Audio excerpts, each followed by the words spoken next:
Hello everyone, today I am going to tell about a story about the clever monkey and the jar.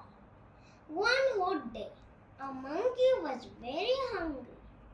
After he saw a jar of peanuts, he take too much. After when he take his hand out, he cannot take it.